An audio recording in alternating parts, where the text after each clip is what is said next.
શ્રી ગણેશાય નમઃ. માતા સરસ્વતીને નમઃ. સત્સંગ સાગર યુટ્યુબ ચેનલમાં આપ સૌનું હાર્દિક સ્વાગત છે.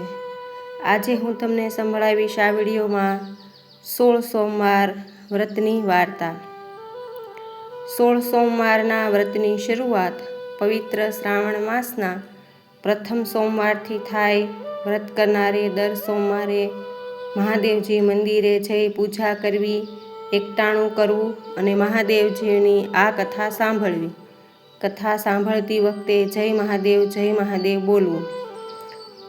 ઈશ્વર અને પાર્વતી એક શિવાલયમાં આવી આનંદ ખાતર સોગઠા બાજી રમી રહ્યા હતા.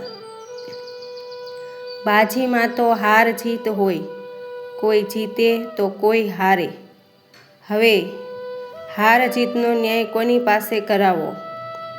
એવામાં પૂજારી તપોધન બ્રાહ્મણ ત્યાં આવીને રમત જોવા લાગ્યો. બાજીની રમઝટ ચાલી રહી હતી ત્યાં તો બાજી પૂરી થતાં પાર્વતીજી બોલી ઉઠ્યા, કહો વિપ્રદેવ, કોણ જીત્યું? ભગવાન જીત્યા, બ્રાહ્મણે કહ્યું. પછીની ચારે બાજીઓમાં પણ બ્રાહ્મણે ભગવાનની જીત જણાવી. ત્યારે પાર્વતીજી તેના પર ક્રોધે ભરાયા, કારણ કે ચારેય વખત બ્રાહ્મણ જૂઠું બોલ્યો હતો. પાર્વતીજીએ બ્રાહ્મણને શાપ આપ્યો, તારા જૂઠાણાનો બદલો એ કે તારા શરીરે કોઢ નીકળશે. તરત જ બ્રાહ્મણ કોઢિયો બની ગયો. તેણે પોતાને શાપ મુક્ત કરવા બંનેને આજી કરી, પણ તે વ્યર્થ ગઈ. બ્રાહ્મણ તો રડતો રડતો ત્યાંથી ચાલી નીકળ્યો. તે થોડે દૂર ગયો હશે ને એક રાતી ગાય મળી. ગાય કહે, વિપ્રદેવ, રડતા રડતા કઈ તરફ જાઓ છો? કોઢિયા બ્રાહ્મણે પાર્વતીના શાપની વાત કરી અને કહ્યું, મારા પાપનું ફળ મને મળ્યું છે એટલે પાપનું નિવારણ કરવા જઈ રહ્યો છું. ગાય બોલી, હું પણ દુઃખી થઈ છું. મારા આંસળ ફાટું થઈ ગયા છે, પણ કોઈ દૂધ દોહતું નથી, તેમજ વાછરડા પણ ધાવતા નથી. માટે મને જે પાપ નડતા હોય તેનું નિવારણ પૂછતા આવજો. આગળ જતાં બ્રાહ્મણને બદામી રંગનો ઘોડો મળ્યો. બ્રાહ્મણે તેની પીઠ થાબડી. ત્યાં તે બોલી ઉઠ્યો, હે વિપ્રદેવ, હું રૂપાળો છું, છતાં મારા પર કોઈ સવારી કરવાની વાત જ કરતું નથી. માટે તમે મારા પાપનું નિવારણ પૂછતા આવજો. થાકેલો બ્રાહ્મણ રસ્તામાં એક ઘટાદાર આંબાના ઝાડ નીચે થાક ઉતારવા બેઠો તો આંબાએ કહ્યું, હે વિપ્રદેવ, મારા ઉપર મજાની કેરીઓ લાગેલી છે, પણ કોઈ મારા ફળને તોડીને ખાતું નથી. કદાચ કોઈ ખાય છે તો તે મરી જાય છે. માટે તમે મારા પાપનું નિવારણ પૂછતા આવજો. આગળ જતાં એક તળાવ આવ્યું અને બ્રાહ્મણ પાણી પીવા તળાવમાં ઉતર્યો તો અંદર રહેતો એક મગર પાણીની સપાટી ઉપર આવીને કહેવા લાગ્યો, હે વિપ્રદેવ, હું પાણીમાં રહું છું તોય મારા દેહમાં બળતરા થાય છે, તો તમે મારા પાપનું નિવારણ પૂછતા આવજો. મગરને આશ્વાસન આપી બ્રાહ્મણ ચાલતો ગાઢ વનમાં આવ્યો અને ત્યાં એક ઝાડ નીચે બેસી મહાદેવજીને પ્રસન્ન તેણે તપ આદર્યું. મહાદેવજીએ પ્રસન્ન થઈ તેની ઈચ્છા પૂર્ણ કરવા કહ્યું તો બ્રાહ્મણ બોલ્યો, ભગવાન, મને શાપથી મુક્ત કરી મારા કોઢ મટાડી દો. મહાદેવજી કહે, એક રસ્તો છે, તું પૂર્ણ ભાવથી 16 સોમવારનું વ્રત કરે તો તારો કોઢ મટી જાય. બ્રાહ્મણ કહે, ભગવાન, વ્રત કરવા હું તૈયાર છું, મને બતાવો કે વ્રત કેવી રીતે થાય. મહાદેવજી બોલ્યા, આ 16 સોમવાર વ્રતની શરૂઆત શ્રાવણ માસના પહેલા સોમવારથી થાય. સોમવારે વહેલા નાહી ધોઈને 4 દોરાને ભેગા કરી થોડા અંતરે એક કરીને 4 ગાંઠ વાળવાની. પછી તે દોરો ગળામાં પહેરી લેવાનો. ત્યારબાદ મહાદેવજીના દર્શન કરી આવવાના. વ્રત કરનારે દર સોમવારે એકટાણું કરવાનું. આમ શ્રાવણ માસના પહેલા સોમવારથી વ્રત કરતા કારતક માસમાં 16મો સોમવાર આવે ત્યારે 4.5 શેર ઘઉંના લોટના લાડવા બનાવવાના. લોટમાં 1.25 શેર ઘી અને 1.25 શેર ગોળ નાખી લાડુ બનાવવા. જેટલા લાડુ બન્યા હોય એટલાના 4 ભાગ કરવાના.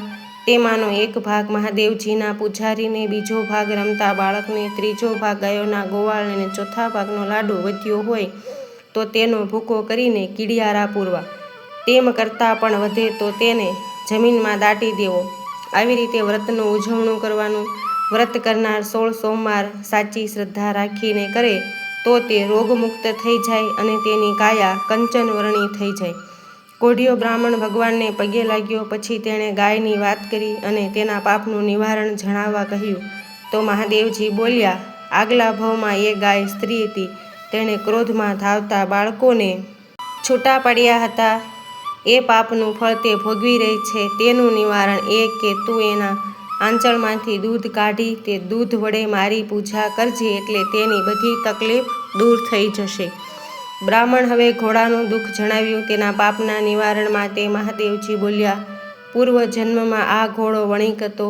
તે તોલ માપના ખોટા કાટલા રાખીને લોકોને છેતરતો હતો અને ઉધાર ધીરીને બમણા પૈસા પડાવતો હતો. તેનું નિવારણ એ કે તું જઈને ઘોડા પર સવારી કરે તો તેના તમામ કષ્ટ દૂર થઈ જાય. આંબાના પાપનું નિવારણ પૂછતા મહાદેવજીએ જણાવ્યું કે આગલા જન્મમાં એ લોભિયો હતો. તેની પાસે ઘણો પૈસો હતો. તે પુણ્યદાન કરવામાં સમજતો નહોતો. તેનું નિવારણ એ કે આંબાની નીચે ધન ભરેલા ચરુઓ દાટેલા છે. તે તું કાઢીને બધું ધન સત્કાર્યમાં વાપરજે, જેથી એનું કષ્ટ દૂર થશે. મગરના પાપનું નિવારણ પૂછતા મહાદેવજીએ કહ્યું, આગલા જન્મમાં એ બ્રાહ્મણ હતો. ભણી ગણીને તે મોટો પંડિત થયો હતો, છતાં કોઈને શસ્ત્રક્રિયા શીખવાડતો નહીં. તેથી આ ભવે તે મગર બનીને પીડા ભોગવી રહ્યો છે. તેનું નિવારણ એ કે તું મારા પર ચઢેલું બીલીપત્ર લઈને એની આંખે અડકાળજે, એની બળતરા દૂર થઈ જશે. બધાયના પાપનું નિવારણ જાણી બ્રાહ્મણ મહાદેવજીને નમન કરી પાછો ફર્યો. રસ્તામાં પેલું તળાવ આવ્યું. મગર તેની વાટ જોતો પડ્યો હતો. બ્રાહ્મણે જોડીમાંથી બીલીપત્ર કાઢીને તેને આંખે અડાડ્યું. તે સાથે જ મગરના શરીરમાં ઠંડક થઈ અને તેનો મોક્ષ થઈ ગયો. આંબા આગળ જઈ બ્રાહ્મણે બધા ચરુ આગળ જતાં પેલો ઘોડો મળ્યો. બ્રાહ્મણે તેના પર સવાર થઈ કહ્યું, હવે તારા પાપનું નિવારણ થઈ ગયું છે, માટે તારી મનોકામના પૂર્ણ થશે. થોડેક દૂર જતાં બ્રાહ્મણને પેલી ગાય મળી. તેના આંચળમાંથી દૂધ કાઢી બ્રાહ્મણે મહાદેવનું નામ લઈ તેના વડે અભિષેક કર્યો કે તુરત જ ગાયનું દુઃખ દૂર થઈ ગયું. દૂર રમતો વાછરડો દોડી આવીને તેને ધાવવા લાગ્યો. આજે શ્રાવણ માસ બેઠો હતો એટલે બ્રાહ્મણે 16 સોમવારનું વ્રત આદર્યું અને કારતક માસમાં વ્રતનું ઉજવણું કરીને વ્રતની પૂર્ણાહુતિ કરવાનો સંકલ્પ કર્યો. શ્રદ્ધા સંકલ્પ અને વ્રતના પ્રભાવથી બ્રાહ્મણની કાંતિ ફરી ગઈ. તે તો રાજકુમાર જેવો રૂપાળો દેખાવા લાગ્યો. આમ પાર્વતીજીના શાપથી મુક્ત થયેલો બ્રાહ્મણ હર્ષ પામતો પોતાના ગામને પાદર આવ્યો. તો ત્યાં એક બાજુ મોટો મંડપ બાંધેલો હતો. તેમાં દેશ પરદેશના રાજાઓ અને રાજકુમારો બેઠા હતા. કોઈને પૂછતા બ્રાહ્મણને સમજાયું કે આજે રાજાની કુંવરીનો સ્વયંવર છે. બ્રાહ્મણ દૂર ઊભો રહી બધું જોતો હતો. ત્યાં તો એક શણગારેલી હાથીણી સૂંઢમાં સોનાનો કળશ લઈને ડોલતી ડોલતી સીધી મંડપ બહાર ઊભેલા બ્રાહ્મણ પાસે આવી અને તેના ઉપર કળશ ઢોળ્યો. આવી રીતે બીજી અને ત્રીજી વાર પણ હાથીણીએ બ્રાહ્મણ ઉપર જ કળશ ઢોળ્યો. એટલે રાજાએ પોતાની કુંવરીના લગ્ન બ્રાહ્મણ સાથે કરી દીધા. પહેરામણીમાં સુવર્ણ, હીરા, મોતીના અલંકારો, રેશમી, જરીના પોશાકો અને હાથી ઘોડા આપ્યા. બ્રાહ્મણ પોતાની પત્નીને લઈને વાજતે ગાજતે પોતાને ઘેર આવ્યો. તેની માએ બંનેને કુમકુમ અક્ષતથી વધાવ્યા અને આશીર્વાદ આપ્યા. મહાદેવજીને કૃપાનું આ ફળ હતું. 16 સોમવારના વ્રતના પ્રભાવથી તે રાજાની કુંવરીને પરણ્યો અને સુખ સાહેબીમાં રહેવા લાગ્યો. બ્રાહ્મણ હવે રાજા બન્યો હતો અને કુંવરી રાણી બની હતી. જોતજોતામાં કારતક માસનો છેલ્લો સોમવાર આવ્યો. આજે 16 સોમવાર પૂરા થતા હોવાથી રાજાએ રાણીને ઉજવણાની સમજ પાડી. રાણીએ સાંભળ્યું બધું, પણ રસોઈમાં 32 ભાતની વાનગીઓ બનાવી. રાજા જમવા બેઠો અને પોતાના ભાગના લાડુ પ્રસાદી તરીકે જમવા લાગ્યો ત્યારે રાણીએ સોનાના થાળમાં લાડુ ઉપરાંત બીજી ઘણી વાનગીઓ પીરસી. રાણી ઉપર રાજાને ગુસ્સો આવ્યો, કારણ કે વ્રતના ઉજવણામાં બીજું કંઈ ખવાય નહીં. તેથી તેણે મહાદેવજીની ક્ષમા માગી અને ચોથા ભાગનો લાડુ પ્રસાદી તરીકે જમીને વ્રત પૂરું કર્યું. એ રાતના સ્વપ્નમાં મહાદેવજીએ આવીને રાજાને દર્શન દીધા અને કહ્યું, હે રાજા, તારી રાણીએ તારા વ્રતમાં ભંગ પાડવા પ્રયત્ન કીધો છે, માટે તેને દેશવટો આપી દે, જેથી તેનું અભિમાન ઉતરી જશે. બીજે દિવસે સવારે રાજાએ રાણીને પહેરીએ કપડે રાજ્યની સરહદ બહાર તગેડી દીધી. રાણી ચોધાર આંસુ સારતી એક ગામમાં જઈ પહોંચી. તે એક ઝૂંપડીમાં એક ડોશીને રેંટિયો કાતતી જોઈ તે ત્યાં ગઈ અને પીવા માટે પાણીની માંગણી કરી. ભલી ડોશીએ ઉઠીને રાણીને પાણી આપ્યું અને પોતાને ત્યાં રાખી. પણ રાણીના પગલાં પડતા ડોશીથી સૂતર ઓછું કંતાતું હતું અને તાર તૂટી જતા હતા. તેથી ડોશીએ તેને અપશુકનિયાળ ગણીને કાઢી મૂકી. આગળ જતાં રાણીને એક ઘાસણે આશ્રય આપ્યો, પણ તેના પગલાં પડ્યા પછી ધાણીમાં તેલ ઓછું ઉતરવા લાગ્યું. તેથી ઘાસણે પણ રાણીને અડધૂત કરી કાઢી મૂકી. થોડે દૂર એક કૂવો હતો. તેના થાળ ઉપર ઊભેલી એક પનીહારી પાસે રાણીએ પીવા માટે પાણી માંગ્યું. પણ પનીહારી પાણી પીવડાવવા જાય છે ત્યાં તો ઘડો કાટલામાંથી ભાંગી ગયો. આગળ જતાં એક મહાત્માની મઢી આવી. મહાત્માએ રાણીને આશ્રય આપ્યો અને જમવા બેસાડી તો તેના કમભાગ્યે થાળીમાં ભોજનની વાનગીઓને બદલે જીવડા થઈ ગયા. મહાત્મા આનું કારણ શોધી સમજી ગયા. તેમણે રાણીને કહ્યું, બેઠી, તું મહાદેવજીનું વ્રત કર. રાણીએ ભૂલની માફી માંગી અને વ્રત કરવા તૈયાર થઈ. એટલે મહાત્માએ તેને 16 સોમવારના વ્રતની બધી સમજણ પાડી. થોડા સમય પછી શ્રાવણ માસનો પહેલો સોમવાર આવ્યો. તે દિવસથી રાણીએ વ્રતની શરૂઆત કરી અને કારતક માસના છેલ્લા સોમવારે રાણીએ વ્રતનું ઉજવણું કર્યું. મહાદેવજી રાણી ઉપર પ્રસન્ન થયા અને તેને સુખી કરવા માટે રાજાને સ્વપ્નમાં દર્શન દઈને કહ્યું, હે રાજન, તારી રાણી વનમાં તપ કરી રહી છે, તેને તેડી લાવ. બીજે દિવસે સવારે રાજા રાણીને શોધવા નીકળી પડ્યો અને ફરતો ફરતો મહાદેવની મઢીએ આવ્યો. રાણી પોતાના પતિને ઓળખી હરખભેર ઉઠી અને મહાદેવને કહેવા લાગી, પિતાજી, મારા પતિદેવ પધાર્યા છે, તો તમે મને તેમની સાથે જવાની રજા આપો.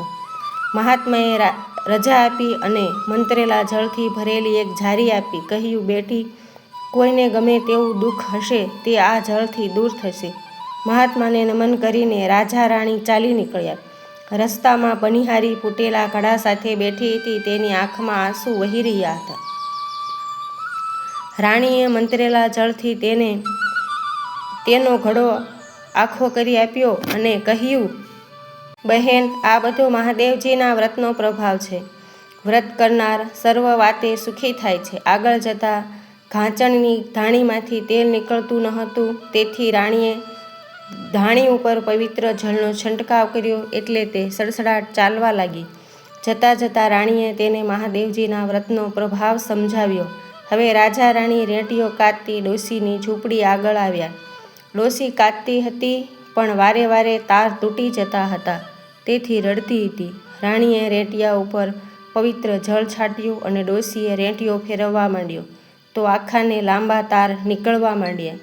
ડોશીએ બંનેને આશીર્વાદ આપ્યા. આખરે રાજા રાણી મહેલ આવી પહોંચ્યા. રાણીએ આખા ગામને જમાડવાનો વિચાર કર્યો હતો. તેથી રાજાને નગરમાં ઢંઢેરો પીટાવ્યો. આજે સાંજે સર્વ નર નારી મહેલ સામેના મોટા મેદાનમાં જમવા આવે.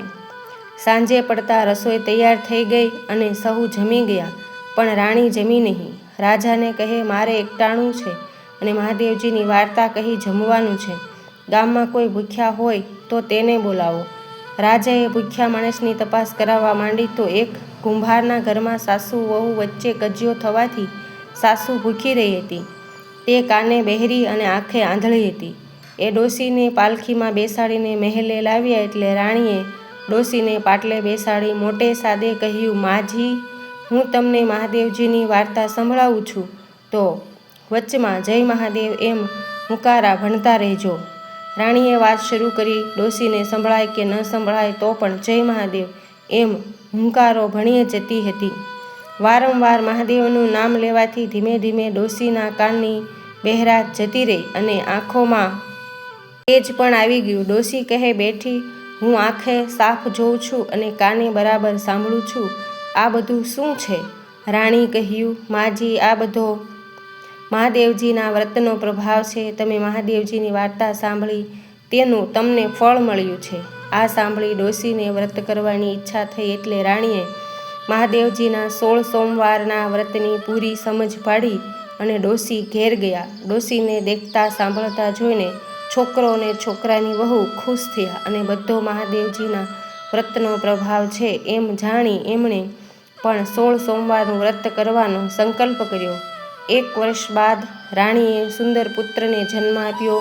કુંવર મોટો થતાં રાજાએ તેને ગાદીએ બેસાડ્યો. કુંવર પણ ભાવથી મહાદેવજીની ભક્તિ કરવા માંડી અને તેણે સુખરૂપ રાજ કર્યું. હે મહાદેવજી, જેવા તમે રાજા રાણીને અને કુંવરને ફળ્યા એવા તમારું વ્રત કરનારને અને તમારી કથા વાર્તા વાંચનારને સાંભળનારને ફળજો. જય મહાદેવ, જય ભોળાનાથ.